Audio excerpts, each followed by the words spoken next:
Hi. Hi. So this is, Paola Valle Larcia. and it is November 7th, Seventh. 2025. Mm-hmm. And today we're going to be interviewing this lovely lady. Yay. Okay. How are you doing today? I'm good. How are you? I'm okay. Thank you. Yeah. Okay, so we're going to go through a broad range of questions from like childhood to like where you are now to Mm-hmm. where you want to be in a couple of years. Mm-hmm. So, can you tell me a little bit about where in Spain you grew up? Okay, so I'm from Spain, but I'm not from the mainland. I'm not like from the part that everybody knows that is like the figure of Spain. I'm from the Canary Islands, specifically Tenerife. And that's like southern by the coast of Morocco, Africa. Um, so it's like it's an island, and a lot of people might think like, oh, this is such a small place, blah blah blah. But it's 1 million people in that island, so it's like pretty big. It's a big city. Obviously not New York City, but it's a pretty big place. So I would say we're like pretty advanced in like everything that you would need in your daily life. Like we have everything we need. We're not like riding horses to get to places. Like we have cars, we have everything. So I would pretty much say it's like it was a very good environment. It's really clean there because like we're by the water. So it's really clean. I would say really healthy. Um I think it's a normal life for like a kid in a healthy environment. Just nice. Hmm. Yeah, Hmm. nothing crazy. And before we get too deep into like your childhood and then move on a little bit, I do just want to like summarize a little bit before we get into the nitty-gritty, like who you are a little bit. Hmm. So you are an international student athlete, correct? And you Yeah. want to tell us a little bit about like what you do here, what your major is, just the So, basics. yeah, as you said, I'm a international student athlete, D1 because of the school. Track and field, my events are triple jump being the first one and the best one, then high jump and then long jump. I usually do the three of them. I practice the three of them, so yeah. My major is exercise science, which is in the field of health studies, and I have a minor in psychology. Hmm. Um, Alrighty. yeah, I think that was it. um, and what would you say your childhood was like? Um, I know that's a little bit of a broad question. yeah. My parents would always like I was always involved in sports. I've been doing track since I'm 4. Hmm. So my childhood throughout the whole childhood, I always had a sport involved. Um, Family is something that is close, but it's not like super close. Like I would always do stuff with my parents. I would go visit my grandparents. My sister would come home because she's older. Um, but it's not like that type of family that gets together every weekend. It's more like a intermediate like relationship. Hmm. Um, Always my parents would always try to involve my daily activities with other friends and other like kids my age. Hmm. um Animals, like nature was always involved as well. Sports, yeah, academically also my parents always put a lot of effort in um having good academic Hmm. and like knowledge through my childhood. And I think that's pretty much it. Yeah. Awesome. Um, how did you first get introduced to track and field? I know you That's just funny. said that you were 4 years Yeah. old. But I remember exactly this moment how it was. We were sitting in the kitchen table, ready for lunch, Hmm. and it was my dad across me, my mom right next to me, and I'm sitting here, right? And my dad goes like, "So I've been talking to your mom. We should put you in track and field. Like you should start doing track and field." I'm 4 years old. I'm like, "What? I don't like that at all. You want to make me run?" So I was like, I don't really like that idea. But they were like, no, like other of your friends are also doing it, so you might as well do it as well. So they brought me there. I hated it. Oh Hated it. I would end up crying. I only wanted to walk. I didn't want to run at all. no. I didn't like it, but Okay. then it got better. Yeah, of course, obviously. All right, cool. I didn't know that. And I do know that you have a lot of accomplishments in track and field because I did a little research on you. Oh. Um, but we'll go over those in time. Mhm. What drew you specifically to high jump and triple jump, and when did that happen around, would you say? So I had so many coaches, and you know, when you're younger, they would just put you in anything. Like Mhm. I've done cross country, I've done throws, I've done race walk, I've done hurdles, I've done every single event in track and field. But then I remember I got this one coach, she was a female coach, and she like really worked with me, and she was like, wait, you're actually told you're like you have the stereotype to like do high jump. So then we tried high jump and it actually went really good. Mm, Like it actually went really good. So I started competing for high jump and I qualified for nationals. right. I was around 13, Oh, 14. wow. Okay. Yeah. Everything before that was like little meets Mhm, with mhm. like other events. But that was like my biggest like wow, like I'm actually good at this. Yeah. So I started with high jump and then that same coach, her name was Ilenia. Oh, okay. I love her. She was so nice. Then she was like, "Hey, like now, cause triple jump, you're only allowed to do it when you're older, Okay. because of how like the impact and all of that." So they were like, "Oh yeah, like you can do triple jump now. Do you want to try it?" And I tried it. I rolled my ankle Oh, no. the first time I did it, both of them, both of my ankles. But then she was like, I don't want to give up on this if you don't want to either. Like, it's up to you. And I was like, sure, like, I'll try it again. And then we also realized I was really good at that. Hmm. And then I started going to nationals with both triple jump and high jump. Mhm, And then long jump has always been like there. mhm. Like, yeah. What do you mean? Like, I'm good at it and I can like, I would help the team to like qualify for stuff, Mhm. but it wasn't ever like my main event that I was so good that I could go to nationals with. Okay, I see. Hmm. And you did mention something about the impact of triple jump, Yeah. which is why you couldn't do it at an early age. Uh-huh. Could you explain that a little bit more? So triple jump, it takes a lot on your body. So when you triple jump, I'm not 100% about what I'm going to say, but I know in your first impact, so you take off of your right or left, Mhm. it doesn't matter, it depends on the person, but then you have to land in the same leg you took off. So that impact in that first like in that first jump, I think it's times three times three yeah times your body weight Okay. on your ankle. Ooh, okay. So that's the first thing. It's really painful for your joints and also your spine Okay. because of like the way it's set up, your spine kind of compresses a Mhm. little bit. Okay. So when a kid is like growing up, you don't, it's like weightlifting. You Right. don't want to put too much like pressure in your spine or Right. your vertebrae because it makes you shrink, Right. kind of. Right. And it's just not healthy. Mhm. But then when you get to an age, they're like, oh, you're allowed to Okay. like I do it. see. So it's like they don't want to ruin your coaches don't want to ruin like the Yeah. development of you as a Uh-huh. child. It's probably not the healthiest now either. The healthiest what? Sorry? Now, Oh, yes, like okay. at all. But it is what it Hopefully is. a little slightly healthier. Uh-huh.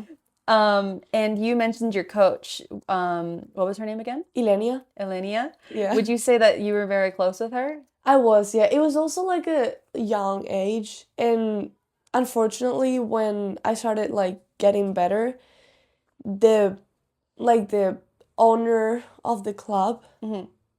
he wanted to take over. He wanted Okay. to start training me, and I had no say in there because I was really young. So he literally took over, and she stopped being my coach, although I didn't want her to stop, but that's just how it happened. But yeah, And how was your relationship with that coach who took with the new one, Yeah. I don't usually have bad relationships with people, so I wouldn't say it was a bad relationship. I was able to handle him, and he was able to handle me. but I don't think he was the best coach. And it took me a little bit to realize that. And when I'm saying a little bit, it's like about 4 years. Okay. Um, so I think he's a good person. He just didn't have the best knowledge in jumps. He was a cross country coach, Oh, but interesting. he saw the potential in me, and he wanted like my records or like my whatever I would win to reflect on his curriculum. So that's why he did that. I see. So even though he was a cross-country coach, he wanted to coach you. Yes. Did he have the qualifications like for like like was he ever like a jumper, like a high jumper? Interesting. Mm-hmm. All Yeah. right. And then there's another coach after that if you want me to talk about Yeah, that or whatever not. you want to talk Okay. about. So then like when I realized that that coach wasn't for me, I respectfully talked to him and I explained him my my reasons to be like, hey, like I really want to find a coach that is actually certified in jumps because I'm hurting myself jumping this way. And then I jumped my currently coach in Spain. His name is Alberto. And he's been coaching me now for 3 years, I believe. Um, so I'm still in contact with him. Like when I go back to Spain, I practice with him, and he's really amazing. Like he's certified nationally, and I'm not sure about internationally. I know he's Okay. done like courses in like European like stuff. But he has a lot of knowledge. He was a triple jumper, Oh wow. so Okay. that's good as well. And he's taught me a lot. Like my personal best, I did thanks to him and with him. So yeah. I did see that your personal best in triple jump was, well, let me see. It might not show up in here. I think I don't have the exact like things. I So just have your Monmouth University bests. mm, Are they okay, different so in Spain? yes. Okay, tell me about that. So my PR in Spain, my PR overall that I was able to get, that was in Spain right before I came here Okay. that summer. Um, I don't know what it is in feet, but That's in fine. meters it's 12 meters and 52 centimeters. Okay. That's around 41 feet ish. Okay. Something Okay. like that.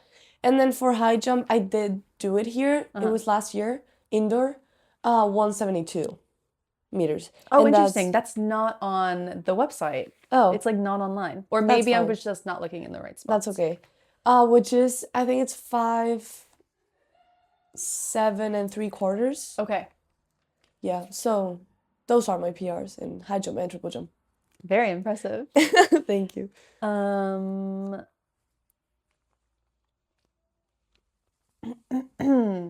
So you still participate in track and like jumps in Spain Yeah. currently. Yeah. So I go home for winter break and then for summer. During winter break, it really depends on me and how I'm feeling. I'm like pretty sure that this winter break I will be competing in Spain. Okay. Last winter break I didn't because I had like some pain in I think it was my knee. And then for the summer I do compete every year. Because during the summer, like our seasons in Spain go longer, so I have nationals in Spain. And last year I did go to nationals, and like before nationals, I have to compete like once or twice just to like get in shape, you know. Right. Yes. So yeah, I do compete when I go back. All right. Yeah. Well, I have like we'll go into like more about that, of course. Okay. Because I have a lot of questions about like the differences between like here in Spain and what you think about that. But what were sports a big part of your community like back in Spain or like your school experience, or was it separate, you would say? So I think in Spain, school and sports, they are kind of related, but at the same time they're not. Okay. Like it's not like here that you go to school and you play a sport. In Spain, it's more like you have a school and your parents are responsible of putting you in a sport, Okay, I see. in a club. Yeah. I did play basketball for like my school, but it lasted like a year. Okay. I broke my finger doing Oh it, no. so. But yeah, like your parents are more like in charge of putting you in a sport, in a Mm-hmm. club or whatever. Mm-hmm. I don't know if that answers your question Yeah. totally. Yeah. Okay. When did you do basketball? How old were you? That's a tough one. Uh, I was probably around 12, Really? Okay. I want to say. Okay. It might be completely wrong. I don't remember, but That's something okay. like that, yeah. Okay. Um, I was so scared of the ball. really? Yeah. Oh no. So did you didn't like basketball, or did you like I basketball? don't like ball sports. Okay. How come you're scared of balls? I think so. Fair enough. I think so, yeah. Um, who would you say were your biggest influences or role models in your sport at the time in Spain? Wow. Like when I was older or when I started? Either or, just your time in Spain. It could be multiple. Well, when I was younger, nobody, I feel like, because I didn't like it. Okay. Then when I started winning, not winning, yeah, winning regionally, and then I would go to nationals, there was a very good high jumper in Spain. She was like, I think she won the Olympics at some point. Her name is Ruth Beitia. Okay. She's obviously like an Olympic, like she's really good. But I remember she went to Tenerife once and there was a track meet and she showed up and Wow. I took a picture with her and I was like, oh, it's crazy about her. Then I remember copying like her start for high jump. Like when she would start to jump, she would do this with her fingers. Oh, And I still do that now. really? Yeah. Wow. So yeah, that was it. But then I also started doing triple jump. So I started looking at Ana Peleteiro. She's also from Spain. And then Yulimar Rojas. She's from Venezuela or Colombia. I'm not sure. And they're amazing. And like that's just tied the high jump. The Uh, fact that they're like good athletes. the last two I mentioned, they're triple jump. The Triple first one jumpers. is high jump. First one's high jump. Mhm. Gotcha. Yeah. Very, very cool. I know you mentioned that you played basketball for 1 year. Yeah. Did you play any other sports? Yeah, I did ballet. Really? Yeah, I was terrible at it. My parents put me in like a swimming club, but that was more just so I would know how to swim. Okay, I see. I started doing that when I was 2. Mhm. So that was more for that. I wouldn't call it like a sport. Mhm. Then I think,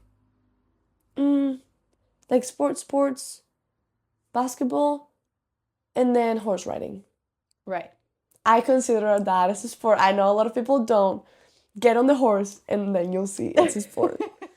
But yeah, I keep doing that when I go back to Spain, but more like a hobby. Mhm. More like I just want to get on the horse and instead of competing with it, I just want to like go for a little ride and like enjoy their company. Mhm.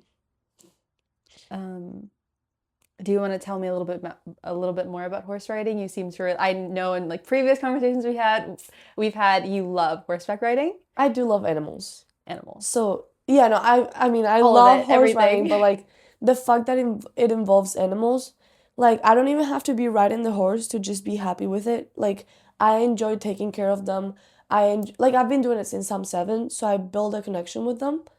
Um, like people are like, how do you like how are you able to not be scared of them? I'm like, they're literally big dogs. Like they know who you are. They recognize you if you haven't been there for a little bit. Um, they're predictable. So you end up learning about how they move, how they react, what to do, what not to do. Then when you ride them, they also know who's on them. So I really enjoy it. So I would say I'm pretty good at it too because I enjoy it. So it's like a mixture of like having the skill and then like the fact that I enjoy it makes it better. I see. And I'm just like, they taught me a lot about respecting animals and building a connection with animals. It doesn't matter what animal it is. I think that they taught me how to love animals without really being able to talk to them or communicate with them. Um, I don't know. I think it's just beautiful how it is like that. Wow. Yeah. And how did you get introduced to horseback riding? My parents as well, with the same friends that got in track and field. Oh, wow. Okay. Those friends left everything, like track and field and horse riding, but I Okay. stayed. Yeah. Good, good.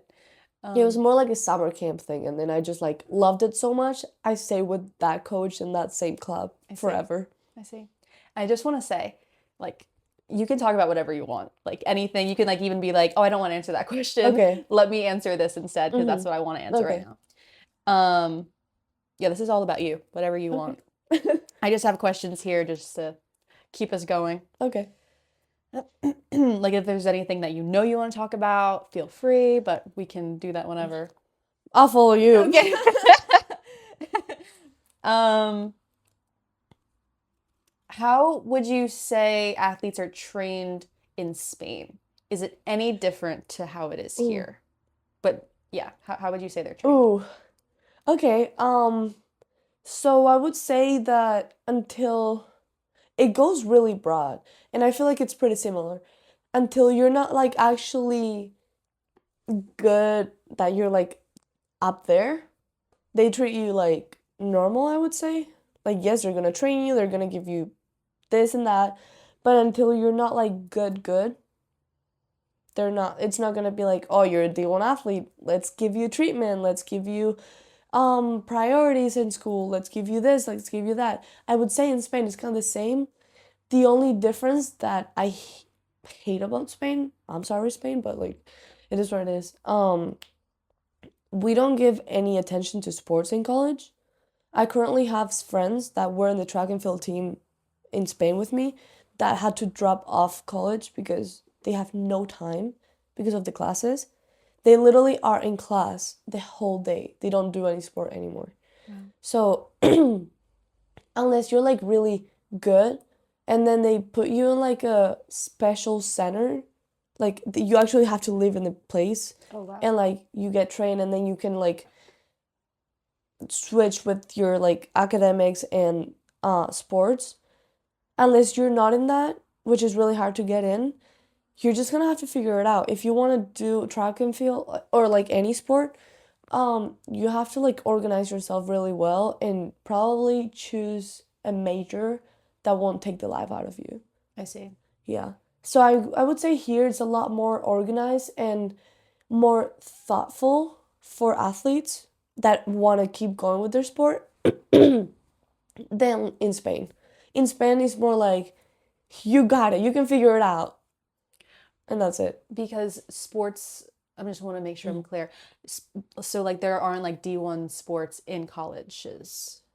Sports in college doesn't exist. I see. You don't have a sports team in college. Okay. It's just the college. And you mentioned like a special center, like for Yeah. what is that? Can you talk to me a little bit? So you live there, you have coaches there. It's like a, I don't know how to translate it. You can say it in Spanish. It's a high, like, development center in where they like the national team has the coaches, and they choose you to practice with them. And you like, I think they have like halls that you have to live in, like live in them, and then you stay there, you eat there, you practice there, and then you go to school there. Wow. It's more like it's not even a college. It's just like that's the place you practice at, and then you go to college. Interesting. It sounds like college, but you're saying it's not college. It's kind of different because it's not all together and it's not all communicated. You still have to like organize one thing and the I other. see. It's just a little easier because you're like, yeah, I'm in the, it's called the CAR. Okay. It's CAR. Mhm. And so like car, yeah.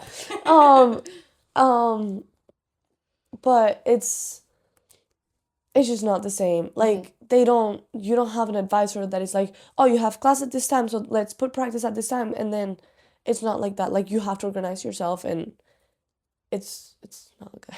Okay. It's interesting to hear about this because I've never known that something like this existed. Well, the programs, like the athletic programs, are good because obviously it's the national team and they have good coaches, but then everything else is a little stressful, I would say. Okay. I've never lived in one either, so this is out of like an opinion, like an outsider. Yeah, like your external point of view. Yes. Hmm. How do you know this information, or is it just like I wide have known? friends that are in them. I see. Yeah. And they like tell you about all of Yeah. it. Hmm. A lot of people like it, a lot of people don't. Oh, okay. So it's kind of split then.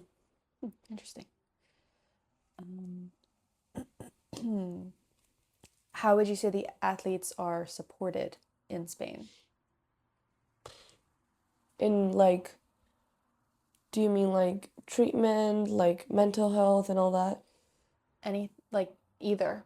Like, just in general, just like supporting you to succeed I in that mean, sport. And like, would you say it's there? Would you say it's again, like if you're a professional or you're like really, really, really good, your team is gonna have like a mental health, like a psychologist, and then they might provide PT, they might provide nutritionist.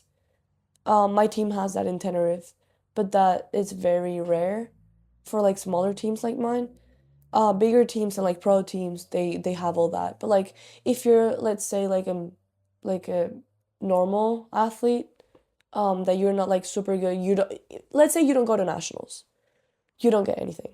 Like you don't get mental health care, you don't get nutritionist, you don't get PT. You can pay all of that by yourself and like do it outside of like your team, but you don't get like any of that for the most part. okay? There might be like some privileged people, but as far as I know. Right. And how would you say, in your experience, like, how are you supported here at Monmouth? Well, at Monmouth we do have counseling center. We don't have a we do have a nutritionist, but it's just one for the whole school, so I feel like that's It's pretty. not really like allocated for. Mm-hmm. Then we also have the trainers. It's not the same as a physiotherapist, but it does the work. Okay. We have a chiropractor. Yeah. Yeah. We have that. And then it obviously always depends on your coach, but I feel like they care about us because they obviously want us to succeed. Maybe ones more than others, but like I'm generalizing. I feel like they care about us and they want us to do good. They want us to be okay, healthy, mentally okay as well. And then as a captain for my team, um, we also are resources for other teammates that maybe like a teammate is having, I'm gonna make this up, mental health problem, and they specifically don't want to talk to the coaches about it because they don't feel comfortable. We are also resources, and like if they wanna, I don't know, if they wanna access the counseling center by us, we are resources to contact and we will talk to them for them. So I think that also helps because you obviously are closer to teammates than your coaches. So I think that's also a good resource to have captains that you can trust and talk to. Yeah, Yeah. definitely.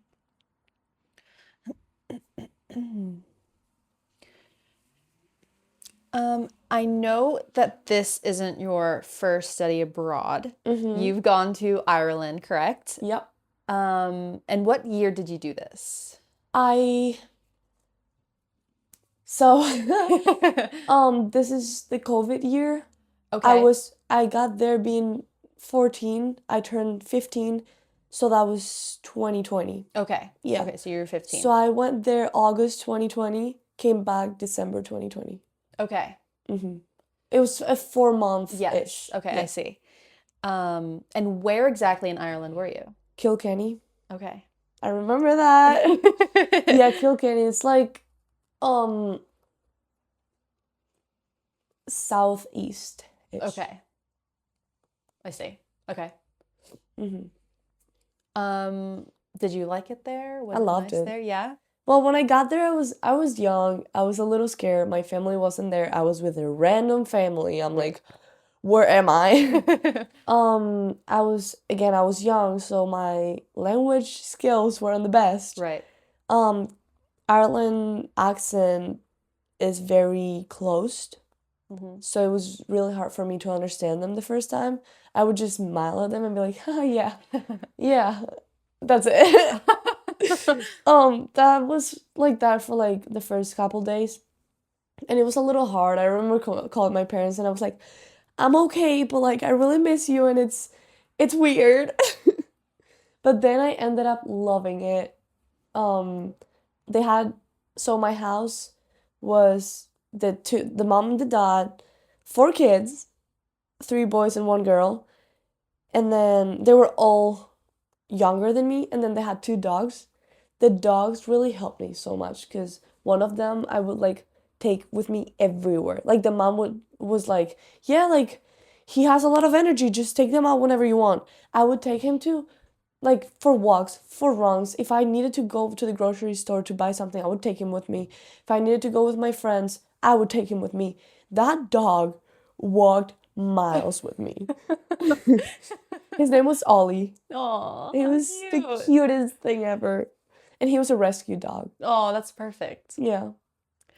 Um, what was your motivation to leave home to go to Ireland, especially so young? The point of all that was learning English better and Okay. making it better because I knew English, but I didn't like it was more like I have to think before I speak. I don't think before I speak anymore. No.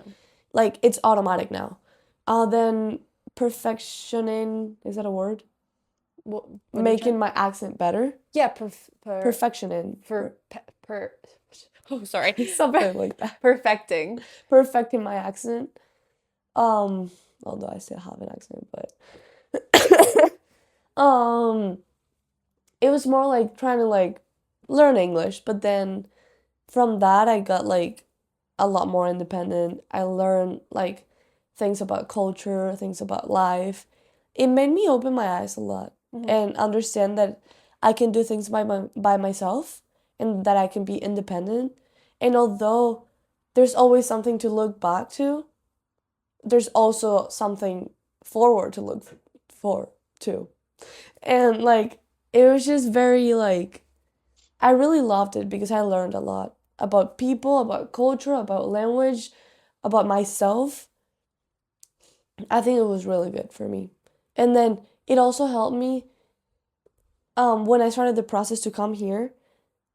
The fact that I've been already abroad before made me be like, yes, I want to go, like I'm not scared. I see. So it was more like I've done it before, I can do it again. Mm-hmm. So I think I learned a lot in multiple senses. It sounds like a great experience, honestly. Um, and so this study abroad for 4 months to Ireland had nothing to do with sports No, then. not at all. And how did you like manage like doing your sport? Were you still training? No, so it was during the COVID Right. thing. So that's exactly when everybody was like in quarantine in Mhm. Spain. Like you weren't allowed to get out of your house. Right. Everybody was wearing masks, the 2 meter distance thingy. So the track was closed at the time when I went there. I missed a lot in that sense. I didn't do any sport there, like besides me like going for runs and like exercising myself. But it didn't happen. Right. It just didn't happen. All right. Yeah. It was more like an experience, like a everything else experience than track. Yeah. Did you like that? It was very separate from track and kind of gave you. I don't think I liked it in that sense. Yeah. I think I missed having track and that's why like would go on runs every single day. I see. Yeah. But at the same time I was having fun. I was busy. So it was like, okay, like a little break from track. But any longer, you maybe wanted to. Yeah. I missed it. Yeah. Yeah.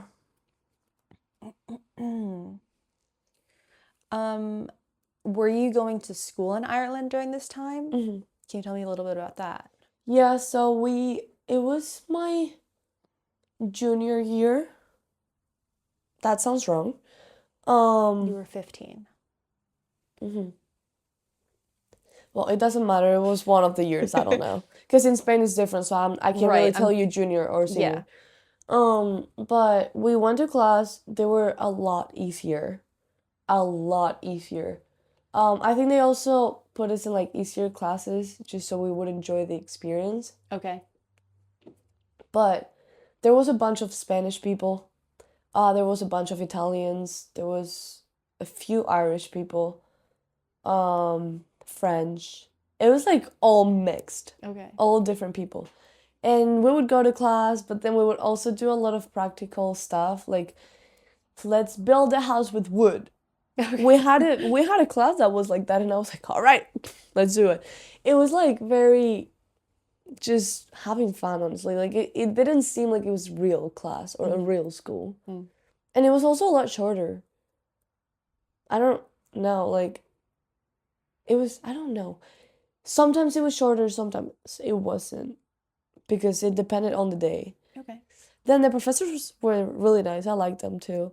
I remember one of our professors had a farm, and she took us to milk her cows.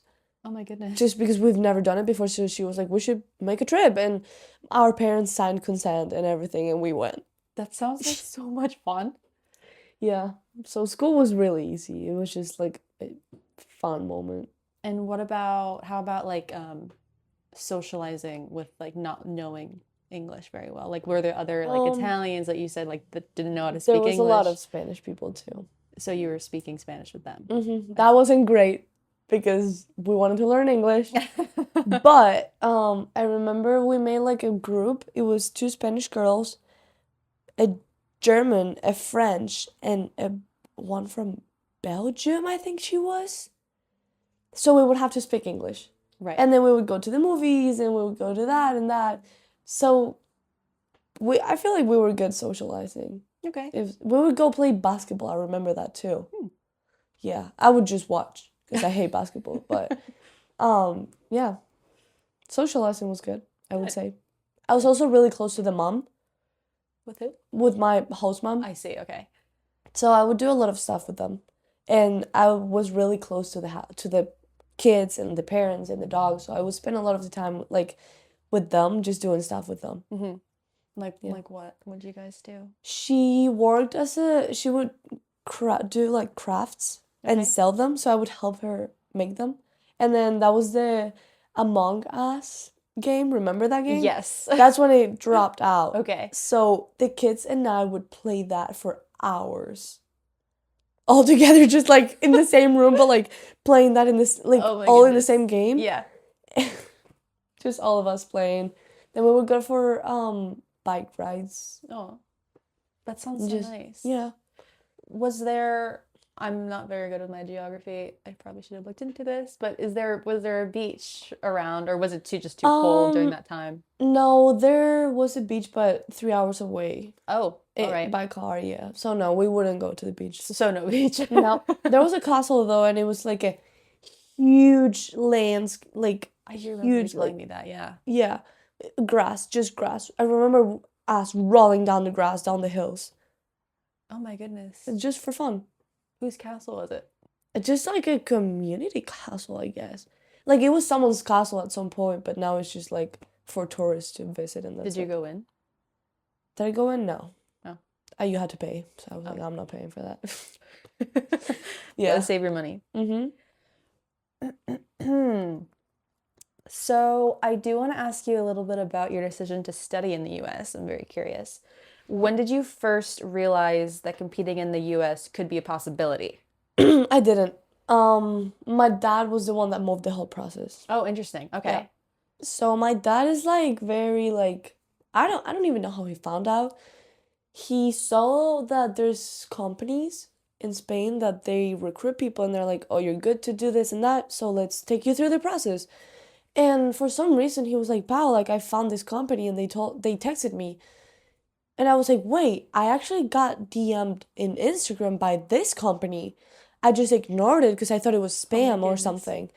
And then my dad was like, "Wait, show me." And they sent me a message. They were like, "Hey, you have really good grades in academically, and you have really good marks in track. Like you would be a great recruit to like go through the process." So my dad looked into it. He contacted them. And then at the time they had an offer that it was like, "We'll take you through the process for free. You don't have to pay." Because the companies want money. So normally they would like take you through the process and you have to pay for it. Like, we're taking you through the process, but then if you don't find a university, like, I'll make you pay anyways because I took you through the process. But they had an offer and they were like, yeah, no, it's free. So if you don't find a school and you just want to stay here, that's fine.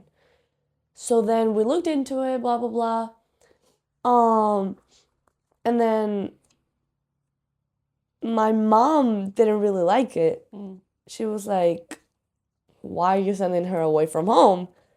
And I was like, well, I would think it's a good opportunity, blah, blah, blah. And then my mom was like, all right with it. She had to because I wanted to do it.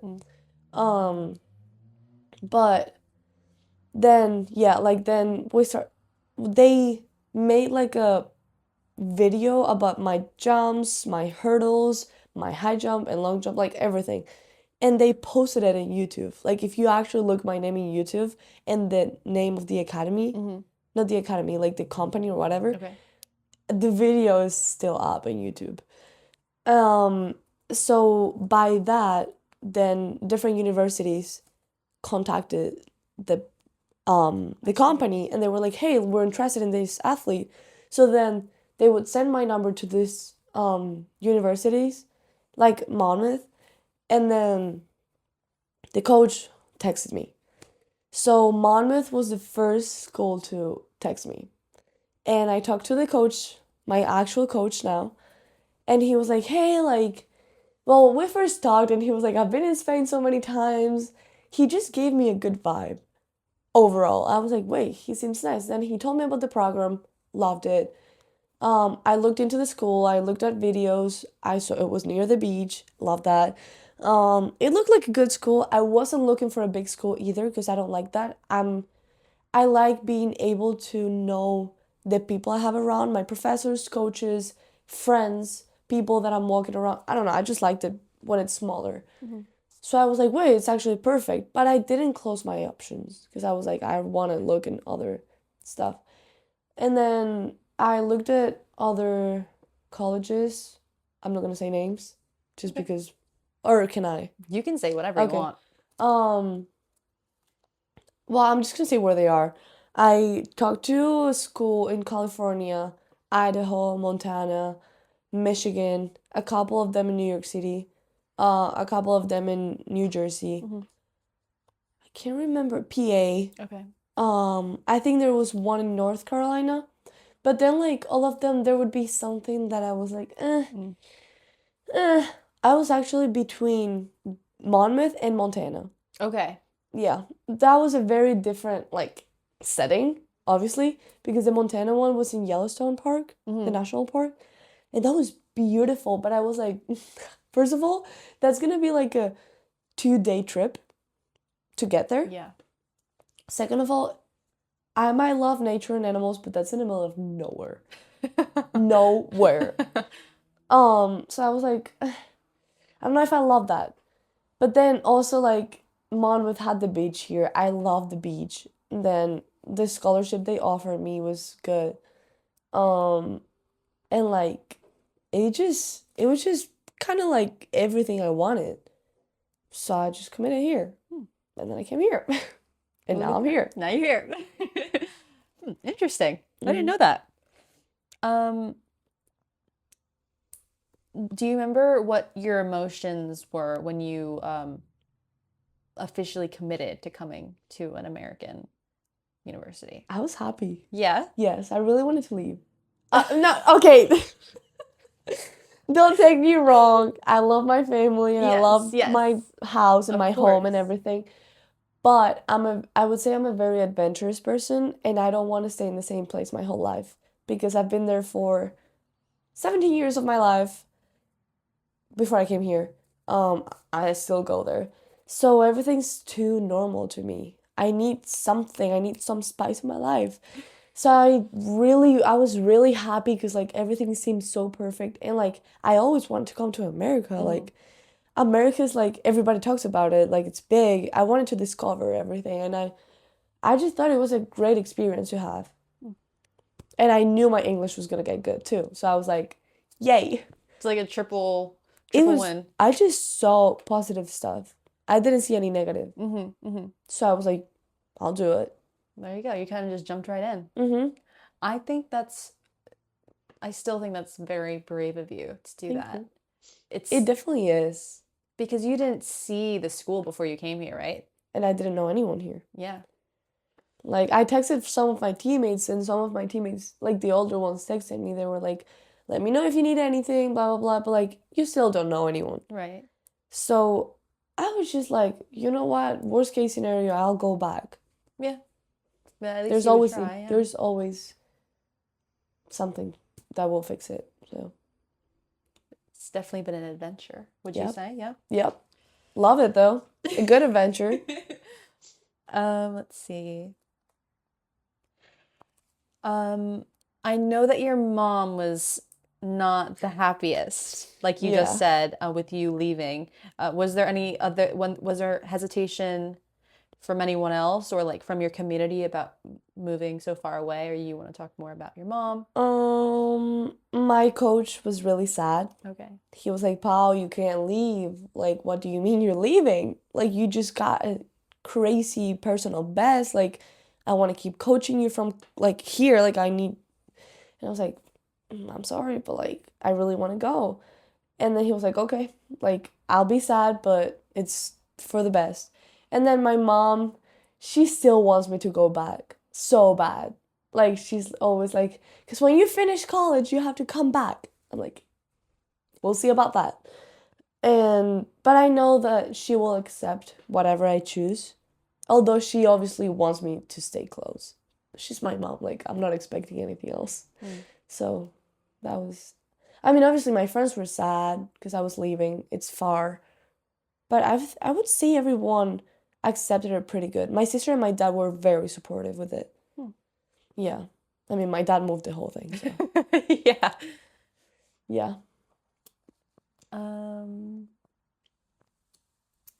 Did you have any hesitation? It seems like no, but I want to know still if there was any at all. I don't think so. No. I don't think so. No. Just I really all don't in. think so. Like, I don't think I was ever like, damn it. Like, I have to go. No, I don't think so. Maybe like at the airport when my friends were saying bye to me, I was like, oh, I'm gonna miss them. Oh, of course. Because they're like, I've been with them for years. But then at the same time, I was like, I'm gonna see them. I have their phone number. Like, I can call them. I still text them. It's okay. And then maybe a little bit of hesitation because of what my coach told me. Like, you just got a huge PR. You're not gonna compete for indoors in the national team. Like, maybe for that part was a little like, ugh. But then again, I'm going to a D1 team, so I'm not losing anything. Right. So maybe there was a little bit of hesitation, but at the same time, there was something telling me like, it doesn't really matter. You're gonna do this and you're gonna have fun and like, you're gonna get a lot from that. So I just thought it was a good opportunity. Yeah. And you just mentioned your personal bests. Yay. You set a new Canary Island record in the women's indoor triple jump in You know that? under 18 category, with a mark of 12.05 meters. Is that's what we were talking about just now, or? That's not my personal best now, but that was at the moment, and I'm pretty sure that's still the Canary Island like record or something. Yeah. Yes, and then you won. I don't know if this was before or after because it unfortunately online it didn't have many dates. This was from like a Spanish website Okay. that they published Okay. that I found. June 6, 2022, you won silver in the under 18 triple jump, the National Federation tournament held in Valladolid. Did I say that right? I don't remember the name. Can I see it? Oh, Valladolid. Yes. I was So- way off. Yeah. So that year, that was my golden year for sure. Really? Yeah. So we had that thing. That's like just so everybody understands, we have like a state, like every state takes a group of people, one person per event. Okay. And so the Canary Islands, that's a state. So they took me for triple jump and they took other people for other events, but I placed second for that. But then that was right before my nationals. I don't know if you were going to talk about that, but then I think so, but you go ahead. okay. Maybe not. Then for my nationals, that was the important one. Because that's individual. Like everybody that qualifies for it goes to that.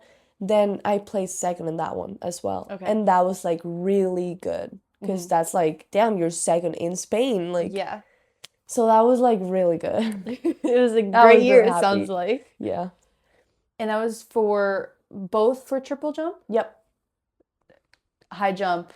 High jump, I put aside a little bit that year Okay. because I was doing really good in triple. I see. I also did it at nationals, but I got like 8th or something like that. Okay, I see. Which is not bad because I qualified, but like triple jump was like up here. Yeah. Very, very cool. I still have that medal hanged out in my door in my room in Spain. Oh yeah? Yeah. Should have brought it today. Come on. I'm just My kidding. bad. Let's see.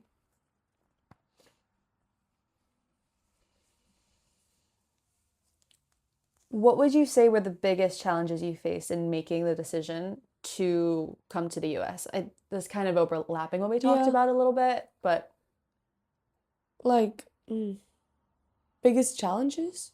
yeah. Maybe like the language barrier. Okay. Like, you never know. I remember at the beginning, I would like be in a group setting, right? And you know when like someone's saying something there, but then someone debates there, but then someone jumps in there, but then someone speaks here. I was kind of like, damn, like this is crazy. Like I don't understand anything. Like they're just talking on top of each other. Their accents, some of them don't vocalize as much as the other ones. I don't understand what they're saying. It's like everything's getting in my head. Like that was a big challenge, but then I got used to it, and now obviously I understand. But And this chaotic scene that you just told me, where is this? like here, Like during a track meet. like maybe at the dining hall, all eating together at the same table. I see. Okay. Yeah.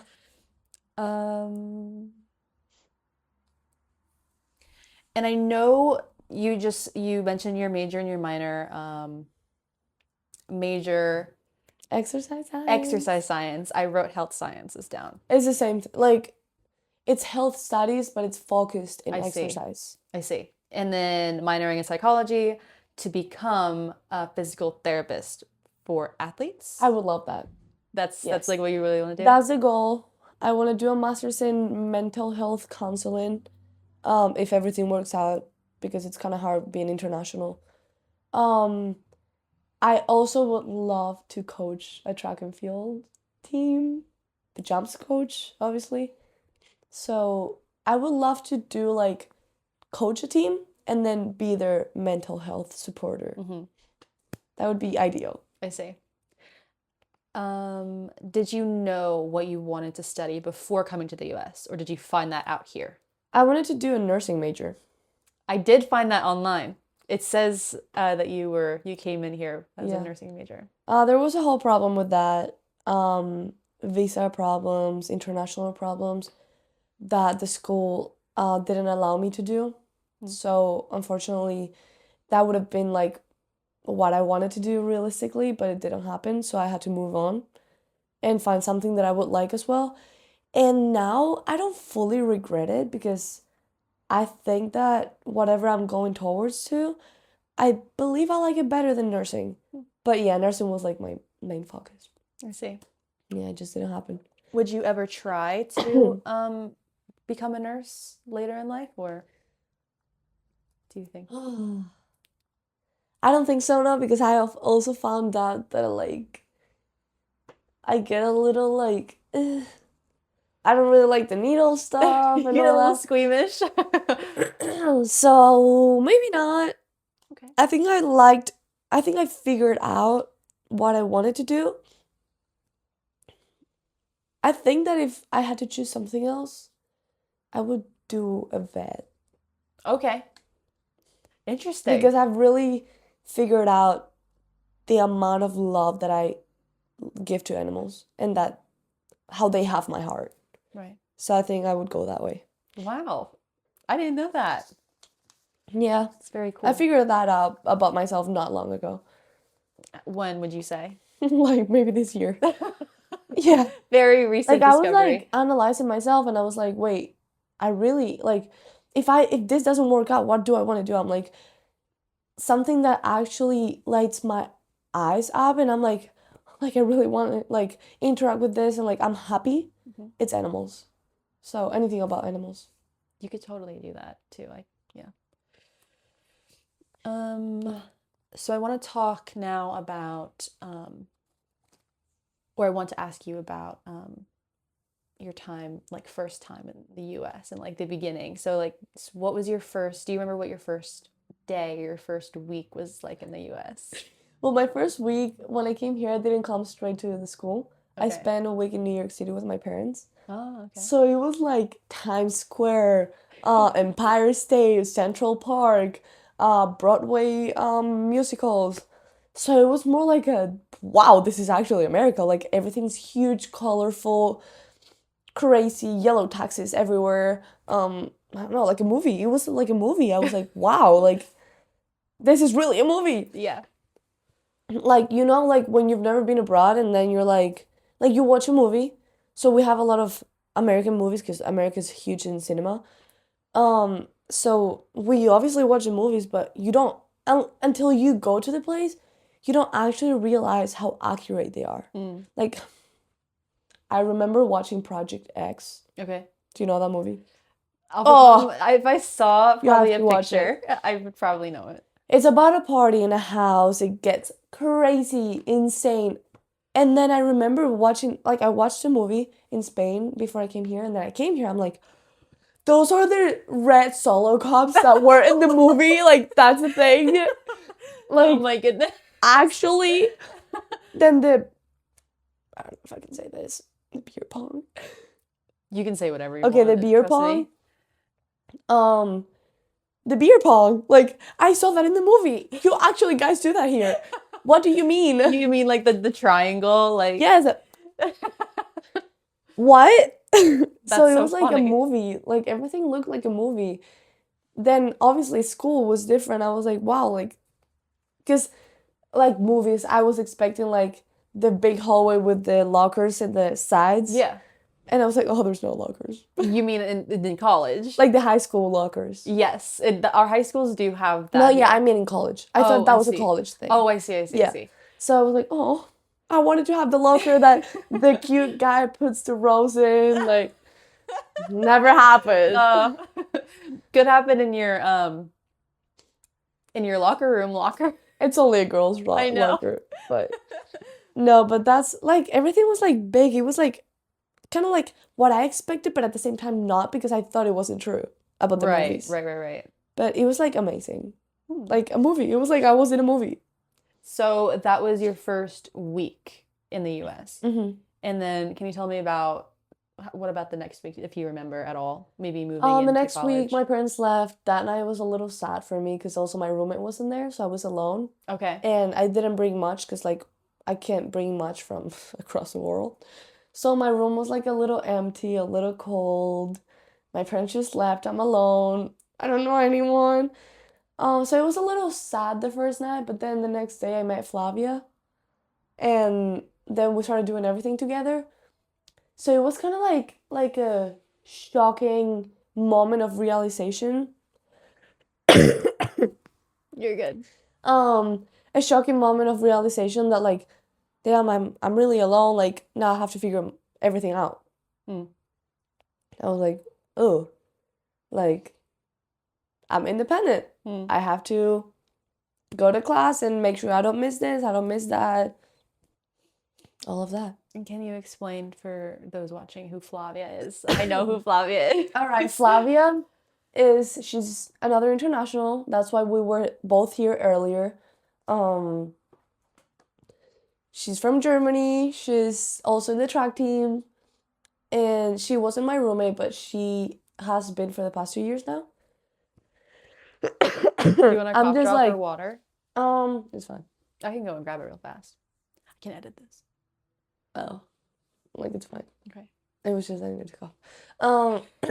So yeah, Flavia's a teammate, and we're still friends, and we're living with her next year. Yeah, we are.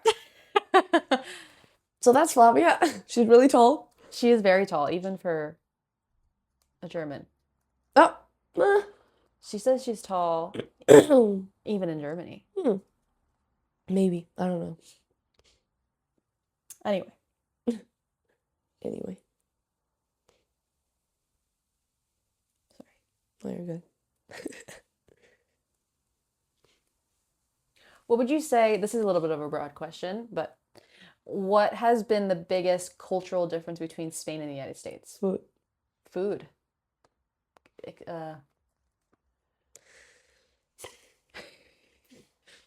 The food in Spain is a lot cleaner. It tastes a lot cleaner. So that's been a struggle. Okay. I've handled to make it better, but it's definitely different. Mm-hmm. Yeah. And then with the whole Black culture history stuff, that's also been shocking to me because I knew about it, but I didn't think it would be that big. What exactly? Everything like how cultural appropriations like a white person braiding her like a Appropriations? cultural appropriation. Like I didn't even know that was a thing. Mm-hmm. Because that was also shocking to me. Like how it's very split and like it's like when you're writing a sentence and it's in like parentheses and then highlighted with yellow, that's how it feels like. Like everybody knows about it, everybody like Oh, respects it or not respects it. But like if you don't respect it, someone's gonna know. Right. It's not like you can get away with it. Right. I feel like it's very present in everyone. Interesting, yeah. It's an interesting perspective from someone who Yeah. didn't grow up here. Mm-hmm. Have you yourself experienced any misunderstandings or stereotypes because you are from Spain or are known as an international student? Yeah, like, well, I don't know if this is exactly what you want, but like a lot of people confuse me with like Latino. Okay. Like that's the first thing. Like I have to explain that Latino, Hispanic, and Spanish. It's not the same thing. With the Black History stuff as well, because I didn't know a bunch of stuff, so I obviously made some mistakes at some point. I wouldn't say they were disrespectful. It was just me like asking and people being like, "How do you not know this?" Right. And I was like, "Oh, like I'm sorry," but like, so stuff like that. Then obviously language barrier, misunderstandings, multiple, just because I'm trying to say something and they think I'm saying something else. Right. But that's common. That's daily. Accent problems. Yeah. All right. What would you say you miss most about home? Obviously, like my family, my friends. Although I cope with that pretty good, I would say. The food. Yes, 100%. My mom's food. Your dog. It's my sister's dog, Oh, but that's right. yeah. I mean, I don't live with him, so no. Tico. I love him, but Tico. My sister. I think I really miss my sister the most. And how old is your sister? 40. All right. She's a half sibling, correct? Yeah. Yes. Like, we are related because of my mom. Like, we don't share the same dad. I see. Yeah. Yeah, but like, we've always been really close. Right. She was like always with my mom. Like, she never, like, her dad was missing. Mm-hmm. So she's always like been like my sister. Right. So yeah. That's nice. Yeah. You have a close sister.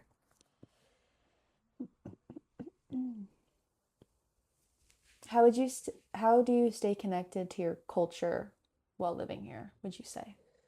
I don't think I am. Close to your culture. I mean, Or like staying connected. Like, what do you mean, my culture? Like, are there any traditions that you still practice or anything that you still did back then? Like when you went home? Well, I mean, it's kind of hard because I would definitely be if I had a house that I could cook. Right. So that would be more reflected next year when I am capable of cooking my own meals and buying my own food. I definitely think that I express the way I express myself and my thoughts, I still are still my culture thoughts and how I've always thought. Like that hasn't changed. But if you mean like actions, like traditions and all that, I don't think they are reflected Okay. because it's just different and like I'm trying to learn a new culture as well, so I want to be involved with the culture here, I understand I that. think. I see. Hmm. And you did mention briefly that you go home during winter and summer breaks. Yeah. Is that how it's been every year? Hmm. Mm-hmm. Yeah, so far, yeah. And I think it's gonna be the plan. I don't know. For this year, you mean, or just the In future? general, in the future, yeah. I see. Yeah. Could you walk me through a typical training session for whether either high jump or triple jump? Do you want lift as well? Whatever you want to, or we could also skip this question, up to Mm. you. No, it's fine. Like, okay, so in the mornings at 7 a.m. I have lift. And lift is just like strength exercises. I'm not gonna, yeah. It's a lot and it's different. Then, on, so Monday, Wednesday is high jump practice. Tuesday, Thursday is long jump, triple jump. So for high jump practice, it's more like we do the warm up and then we do some jumps. Like we're in preseason right now, so it's kind of different. But then we usually just like practice on technique. Like the coach gives me feedback, so I try to like do it again and correctly, obviously. And it's the same for triple jump and long jump. Okay. Yeah, All right. it's pretty much that. And your season is winter and spring, correct? I would Here. say it's a whole year round thing. Training. Oh, yeah. And then, so now we're in preseason. This season technically starts around the end of December. Okay. That's indoor. Indoor is until the end of March. Mm-hmm. And then we start outdoors in April. Like we have a few weeks off and then outdoors until, well, my outdoors lasts until like July-ish What do you mean by yours? because I connected with Spain. I was gonna ask about that. Yeah, It lasts until when, sorry? July. July. So it if it was, continues into yeah. the summer for you. If it was only here, it would be from April to May. Right. That would be outdoor season. But for me, because I go back home and I have to Right. compete for nationals, it ends in July. So you go back, you have 2 more months of competition. Wow. Okay. And then I usually have August off, and then I come back in September and I start practicing again. Right. Yay. And then what about when you go back for winter break? Is there any competitions then or Yeah. yeah? Yeah, I'm competing this December. Oh wow. Excited? Yep. Yep. It's a good meet too. What's I don't know the if I will be full, like, my body would be like perfect to compete yet, so I'm not expecting like crazy results. They might happen, I don't know. But it's not usual for this early in the season. But it's a good meet. Like it's competitive and like there's rewards after. So um they give you like if you win, they give you like a PT session for free, something like that. Oh. So that's nice. Yeah, I'm excited. So, and my coach is there too, like my home coach. So that's nice. Do you Yeah. have friends who are still on the team there that you get to visit or Like in Spain? yeah, when you go Yeah, back to yeah, yeah, compete? yeah, yeah. I like the whole team is they are all my I see. friends. I see. Like we're close. Hmm. Like I don't talk to them every day, but like when I get back and I see them, I'm like, oh, how you been? Right. Like we talk, we have good relationships in the team. Not everyone, like not everybody's friends, Right. but for the most part, I would say. And how do you feel about like kind of having an all year around, like kind of you're always training or competing? How do you feel I about like that? it. You like it? Yeah. In that 1 month, that I can't do anything, I was begging my coach to be like, can I please start doing something? It might be I'm addicted to track and field, I don't know. But I do like, I feel like I need some physical movement or something, like do something, because I don't even sleep good at night when I don't do Well, sport. So, at least you know it works to get you to sleep. mm-hmm. 100%.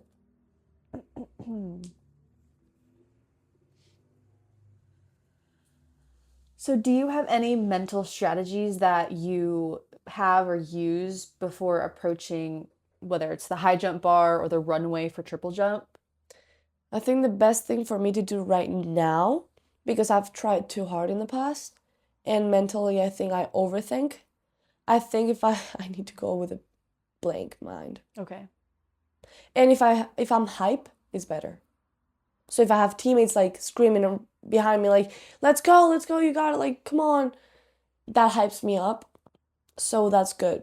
And I'm saying about like going in with a blank mind, but like that's not realistic. Like I always think of like a little thing, like get my posture up, or like don't try to force that, or like you have to arch, get your feet up. There's always something. Right. It depends on like the moment and like whatever my coach told me the day before, or Right. yeah. Would you say you struggle with mental blocks or? I usually don't. I have though for triple jump, a little bit, but I think that's going away now, so it should be good. Okay. I've definitely worked with it with the like therapist. Um, but yeah, it's like I feel it's pretty common in athletes. I've been lucky that it's only been one. Right. So yeah, I think that would be it. What would you say is the most physically or mentally challenging part of your event or events? Physically, the pain. Like on your joints, you The triple jump pain, yes. On my knees, my ankles, and my back. Like my lumbar area. And mentally, when you don't perform well for a long time. Okay, I see. Mhm. Have you ever in your entire athletic career experienced injuries or any setbacks? Yeah, I do have tendonitis in my left knee. Okay. Pretty bad. I keep it up though. Like I get treatment when I go to Spain. So that's like we take care of it and she's doing her best. But I've had like tiny things like ankle pain, like lumbar pain, like pain in places that I just treat and it goes away. Like I've got treatment, I've got needles everywhere in my body, that's why I hate them. I remember the one time, so we have a little bit of fat in our heel, and I bruised it really bad that they thought I broke my heel bone. Oh boy. So they had to inject needles in my heel bone. That really hurt. But it ended up being not as bad as we thought, so it healed relatively quick. Okay. It took a few months, but Wow. I would say my worst injury is definitely my tendonitis. But that's chronic. Yes. Yes, I have to cope with it. Right. So I just have to like take care of it daily or every other day. I have exercises, I have stem, I do treatment when I go back home. The treatment is injecting a needle and giving electric shocks to stimulate the tissue and so it grows back. I have to take care of it. Yeah. And would you say, so that was caused by your sport? Yeah. You say? Yeah. 100%. Triple jump specifically. When I started doing it wrong. I see. With the one coach. With the one coach. Yeah. I see. Mm-hmm.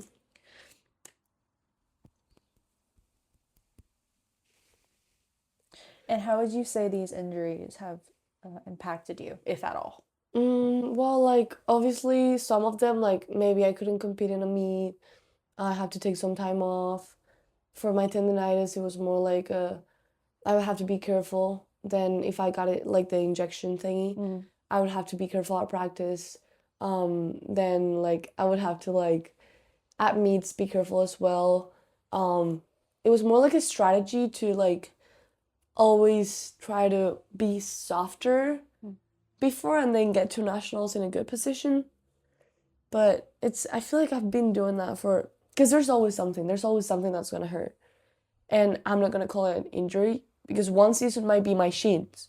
Mhm. Another one might be my knee. Another one might be my ankle. It's not like an injury. Injury is just pain, Right. but you have to take care of it, Right. or it will become an injury. I see. Right. Yeah.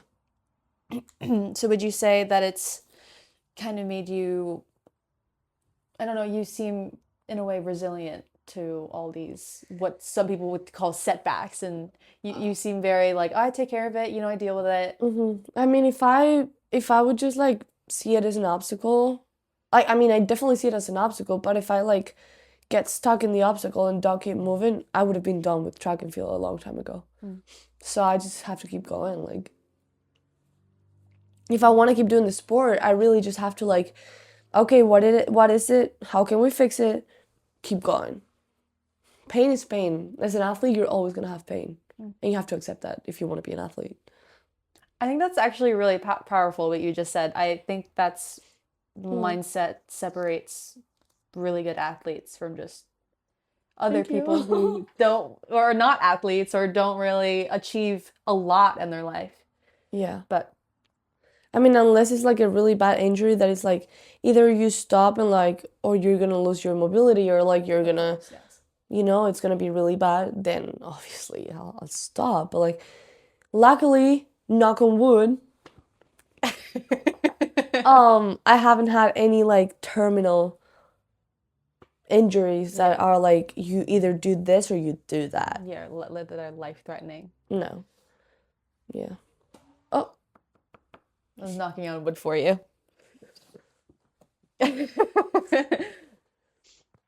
um,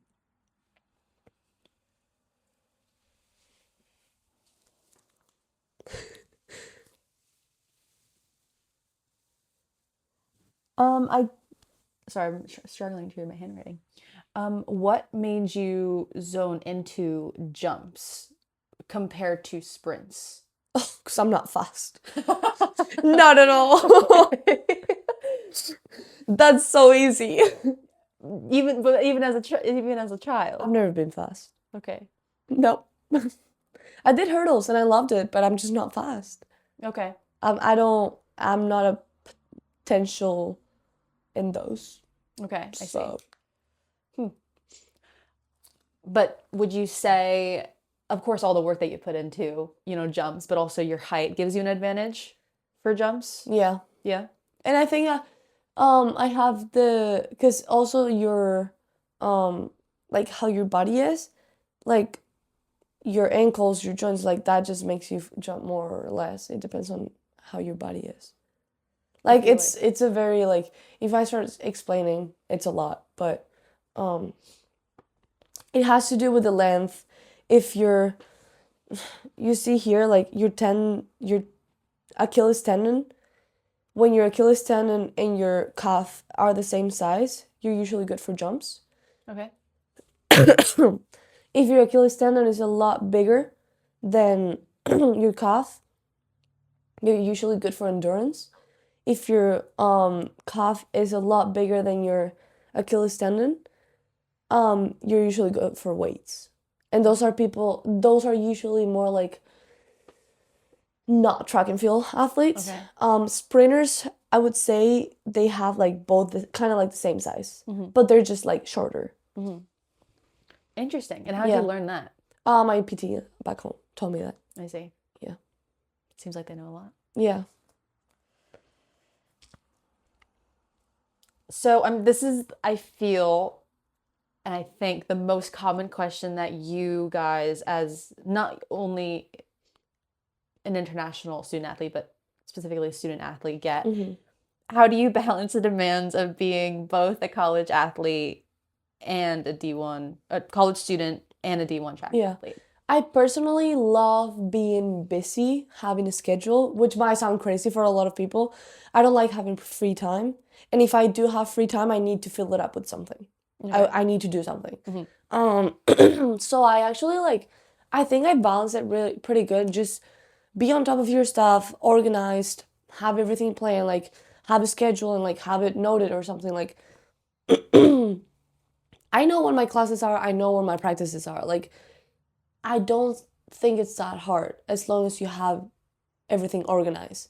Yes, you have homework, you have the weekends. I'm going to a meet. What about the bus ride? Like it's 8 hours. Like do it there.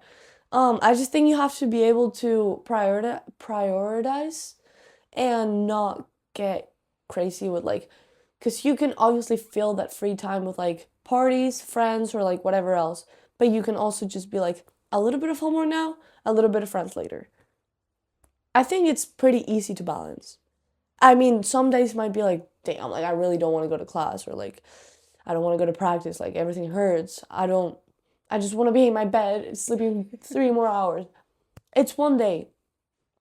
Just get up and do it, honestly. Hmm. And it's like I'm saying this now, but then some days I struggle. I'm like, oh my gosh, like I really don't want to do this. But like at the end of the day, like you just have to do it, kind of. Like obviously there's gonna be like I miss classes or I miss practice some days, but like overall, I would say I handle it pretty well. Sounds like you balance those two very well. I try. It doesn't always work, but I try.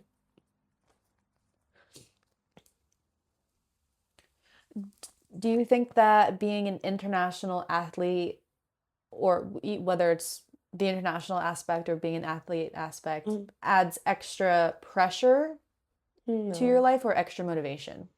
I think I treat myself as normal. I don't think the international part really makes a difference, if that makes sense, in the Hmm. athletic part. In the academic one, obviously, because like there's a language barrier and Right. like things I need to learn. But like in the athletic part, I don't I think it's actually I think it's a benefit because I've seen other types of training Hmm. in another country. Hmm. So that might be it, honestly. Yeah.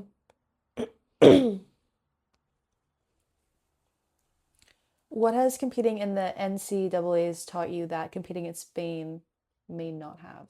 It's pretty similar. Yeah? Yeah. With the nationals. Interesting. Yeah.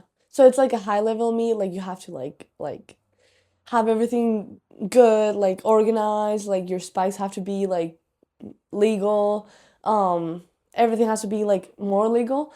It reminds me a lot to like a nationals meet. It's Interesting. there's pressure, there's like that competitive environment, the silence that I don't know, it's like yeah, but no, I would say I have a good experience with like I have a broad and good experience with meets, so it reminds me to nationals in Spain. Hmm.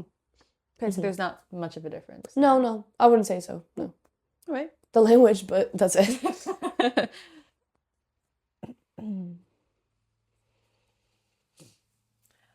Do you like being an international student athlete? I do, um, but sometimes it's hard because like I don't know for breaks like everybody goes home with their family and I'm like okay I'm just here, or I don't like when people because people will do this. I don't like when people make fun of your accent. Mm. I really can't change it. Mm. Like I try my best to speak with an American accent. I can't. It can improve. It's just not gonna go away. Like this is I don't know. If I would do it. If I could, I would do it. But people like if I say something wrong, they make it a whole thing and they will remember it forever. Um, so that's a little annoying and I don't like it because then I think to myself, I'm like, they don't even speak Spanish. So like why are you making fun of me? Like I'm speaking your language. But there's a lot of people that don't care about that and they just make fun of you. Um, so that really pisses me off. And then a lot of people also treat you like you're dumb Mm. or that you're not as educated as they are just because you're from somewhere else. Really? And that's just, yeah. And I just think that that's actually a contradiction because like I'm actually speaking your language, so like I know how to speak another language and you don't. Yeah. So I don't know, but they treat you like you're dumb for that. Hmm. They might be like, "No, you don't know about that, pal." I'm like, "Yes, I do." Like, Yeah. so I would say that that's a highlight. All right. I'm sorry. No, it's okay. It's fine. I'm used to it. Oh no. It's fine.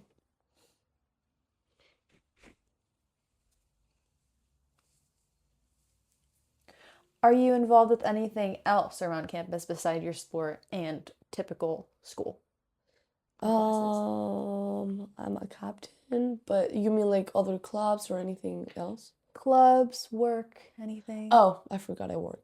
Um, no clubs, no like, yeah. I do work as event staff and building manager, and I know a lot of people from that, like my bosses and all that. But no, that's it. Yeah. It seems like if you were, I don't know, it seems like you're already doing so much. I know. I don't think I It can feels fit like it. anything else in my schedule. Um, can you describe, if you remember, a moment in competition that you will never forget, whether it was like a personal best, a failure, or something emotional? Yes, I actually have a good example. The CAAs, the last one I did indoor last year, um, I competed in long jump, triple jump, and high jump, and that was conference. So I like the point is to score, so you give um points to the team. So the first day it was only long jump, which is my worst event. I was right there to score. Like if I jumped just a tiny bit more, I would have scored. But it's like it's okay because like it's not even my main event and not other none other of our girls scored, so it's like it's fine. But then I was like already hurting a little bit my ankle. Like it was kind of like my whole like ankle, Achilles tendon, and my heel. It was like a whole like a weird pain. It was really strong. But then the day after that, I had high jump first. I did high jump, and in high jump, like you have to take off in a weird angle, so that hurt my ankle. I scored though. Okay. I scored I think fifth or sixth, which is good. Only the first eight score. Right. So I scored, and we were really happy about that. Then I go to triple jump. Obviously, I'm supposed to either score or get a medal Mhm. because it's my best event. Right. I do my first jump. I land on my ankle. Terrible pain. I was like, I just broke my ankle. I literally just broke my ankle. So I like crawl out of the sand. I'm like sitting on the floor crying. The trainer comes running to me. He's like, Pao, what happened? I'm like, I can't stand up. Like, I literally can't. So he starts like moving it a little bit. I'm like, it really hurts. Like, it really hurts. But then I'm like, oh, it's the last meet that I'm gonna do until like a while because I was redshirted the next season. I was like, I really want to score for the team. So he was like, do you want me to tape it? He was like, you should probably stop. I was like, I'm not stopping. And then I told him to wrap it around for more support. Mm-hmm. So then I do a second jump. Terrible. Awful. Felt it. My ankle was hurting so bad. So I'm like, damn, I really should just have one more opportunity. And I can't even walk. I get so mad. I'm like pissed off. And I'm like, I need to do something. Like I'm limping, okay? All of this I'm limping. Mm-hmm. And my coach left. He was mad. He not mad, but like he was like, damn, like we just lost the best one we had for triple jump. Mm. And he leaves. I'm like, damn, okay. My trainer's like, Pal, like you shouldn't keep going. I'm like, I'm gonna finish this. It's not gonna remain like this. So I do my third jump. I made sure it was valid. I was limping a little bit. I coped with the pain. I jump. So I qualified for finals. No way. Yes. I was like, okay, at least I scored. Oh, before that, I was so pissed. I like ripped the tape Oh my off. gosh. I'm like, you ankle better work. Like I was like, I don't care what you do, you have to work. And I then I qualified for finals. Then I think I skipped a jump just so it would get better. And then I did another jump. It went really good. I scored fourth. I was this close to the medals. It's fine. I'll get it this year, hopefully. But it was like it made me feel good because although I was in pain, I was able to fight that pain and like make my team proud. Like even my coach came back to me and he was like, "That was actually impressive. I didn't think you would be able to jump anymore." Like like at all. Mm-hmm. Because it was really bad pain. And like it was all bruised. Oh boy. We never know what happened. I'm gonna ignore it. You're just gonna ignore The pain, yeah. Yeah. It went away, so it's fine. Good. But I would say that was the like because it was like a good moment, you know, like it went from like disappointment and like frustration to like wow, like I actually was able to do it. How did you feel when you like did it and like So good. yeah? So good. Because like also like everybody was like, damn, like we all saw you on the floor crawling like out and then you were able to score fourth. Like that's amazing. Mhm. So I was really happy about that. That's actually a really Yeah. really cool experience. Yay. I'm learning so much about you. Aw.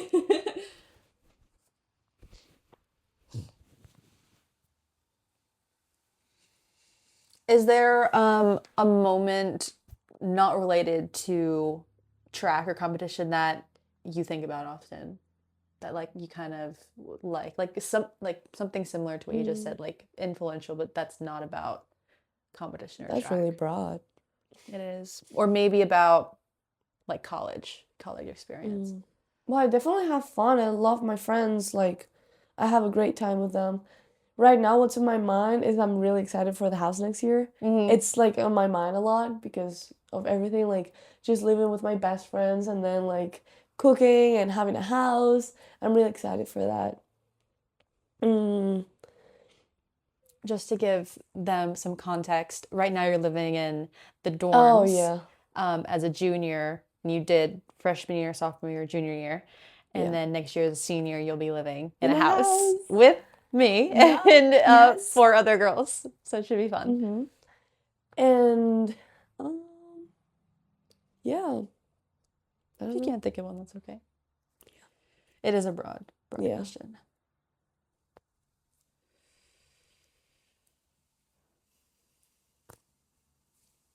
Was there ever a time that you wanted to quit? Yes. When? It was a moment that I was also doing really good at horse riding, Okay. and they wanted to take me to the national team. Mm. But it was really horse riding is really expensive. So, my parents were like, "No, like we're not taking you to that." And I was like, "Why?" They were like, "Well, because you have to go to track, like you have to practice, you don't have time for that." So I was like, I just wanted to quit track so I can just do horse riding. It was not the smartest decision because horse riding is really hard to get good at Mm. because you also need a horse. I don't have a horse. I'm not gonna get a horse. So it was like more like a whole thing. Mm. And yeah, that was like a very like quick, spontaneous decision in one moment of my life, but I would have regretted it so bad because track has given me so much in every sense, like friends, fitness, school here now. So culture, I learn about myself, language, like Mm-hmm. it expands so much. Yeah. Would you say your teammates are a big part of your life here at Monmouth? I think so. We spend a lot of time together. I love them. I love all of them. Not all of them. The majority of them. It's a big team, so it's obviously like I'm not close to everyone, but there's a bunch of them that have really supported me and like helped me. Um, I won't call all of them a friend because that's just a few people in my life. Um, but they definitely help. They make practice fun. They make parties or whatever fun. And I enjoy the time with them in general.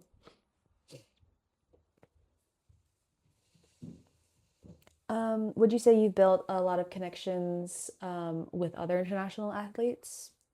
I think it's easier for us to like, oh, you're international, I'm international, boom. Gotcha. But I would say in general, I like American people better, just because a lot of internationals like talking negative stuff about America, just because it's kind of like a bonding thing, I would say, for like you're not from here, so you don't like something, so you want to talk shit about it. Mhm. Sorry. Um, so I don't like that, and because I do like it here, and I don't need negative things around me. So although I like spending time with internationals like Flavia, I love Flavia. And there's other internationals that I like spending time with, but I would say that I like if I'm here, like I want to be with like American people, and it's not just that I am forcing myself to, is that it's worked out Yeah, that way. yeah. I enjoy the time with like American people. Um, and just a couple more questions. Of course. What do you hope to achieve in your sport over the next couple of years? Well, that's really hard. That's Yeah? really hard. Yeah, because it really depends on what I'm doing. If I'm going back home, probably I'll keep going on with my team in Spain, and achieve maybe like European championships, Okay. because I think world championship is a little rough. But yeah, definitely that. And then if I stay here, probably going pro somehow. Oh. I would like that, but also my body is like, it's been doing it for a long time. It's asking me for a break, I Oh, think. okay. But we'll see. We'll see when the time comes. I don't want to plan ahead. No, yeah, for sure. Yeah. What are your plans after you complete your undergraduate degree? If you know. I mean, I definitely know I have a fifth year and I want to do a master's Okay. in something. I don't know how long it's going to be. I don't know if I'm going to stay. Well, I do want to stay here after, at least for a couple of years, and work here. And then after that, we'll see. We'll see. Where the wind takes you. Yeah, I don't have a strict plan. No. All right. Yeah.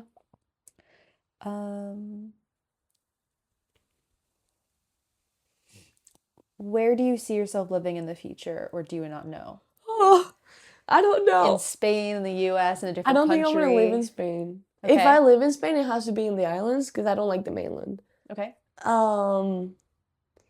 If it's in America, it has to be something like around the beach, chill. I think California I like.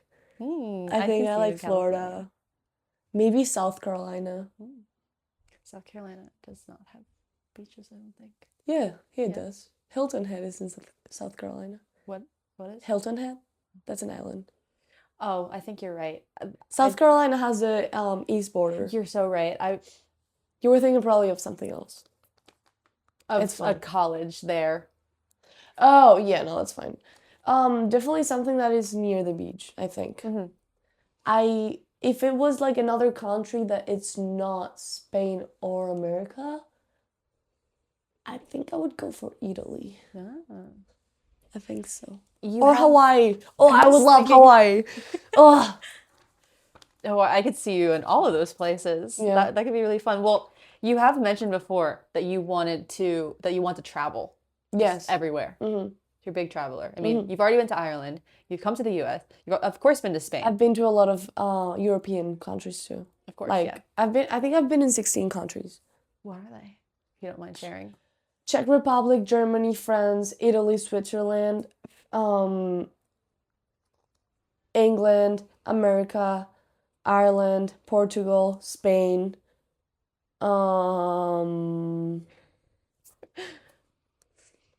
I'm missing a few.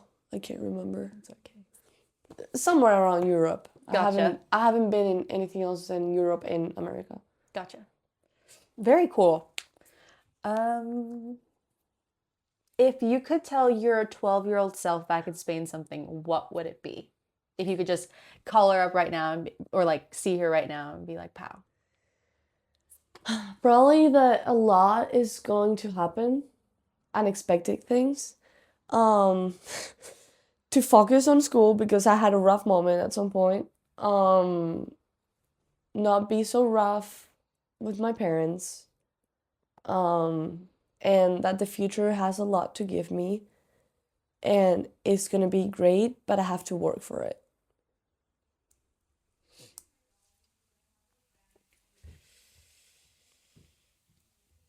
What message or piece of wisdom would you want to leave for future international student athletes or younger athletes back at home who dream of following a similar path to yours?